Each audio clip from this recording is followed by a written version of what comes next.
So over the summer, one of the stories that we published was regarding adjunct professors and their pay scale relative to those who are tenured.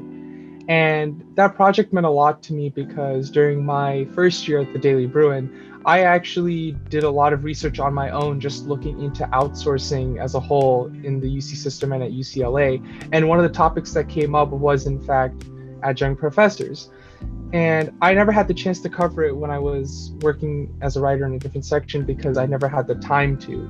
But being a part of Enterprise allowed me to work with one of my writers to help put forth a story that I think is very important. And I'm really glad that my section got a chance to look into it. So one of the stories that I had a lot of fun working on this year was one of the ones that we looked into the UCLA School of Law.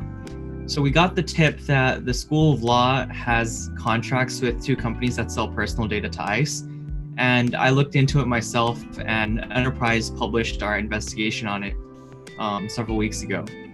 And we found that two of the companies that UCLA purchases legal research databases from, Westlaw and LexisNexis, their parent companies also have data contracts with ICE and Department of Homeland Security. And in many cases, the personal data that's used from these databases are used to make arrests. One of the first stories that Enterprise published, this was back in June, was regarding the changes in Title IX policy and how students were going to be affected by the new regulations proposed by the Department of Education. I and my writer, I think we both were hoping to have the chance to inform our readers of what was going on in this very complex and messy situation that is talking about sexual harassment and reporting such instances.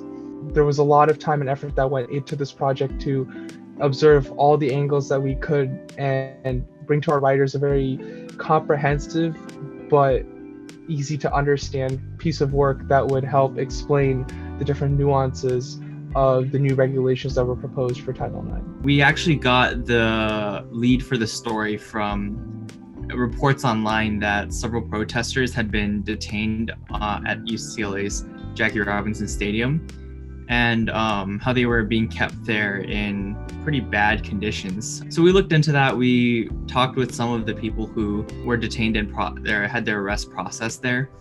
And we wrote a story about the kinds of conditions that they were subjected to at the hands of LAPD. And some of those accounts are kind of difficult to go through, and they were pretty heavy in a lot of cases. I think Enterprise is a very interesting section of the Daily Bruin because we do get the chance to look into a lot of policies and a lot of practices that can be considered questionable, but we are focused on providing our writers with a chance to explore these difficult topics. And I think that if you are willing to put in time and effort to discover what can be improved and what can be done better at UCLA, Enterprise is, I think, the perfect section for you, and we'd love to have you on board.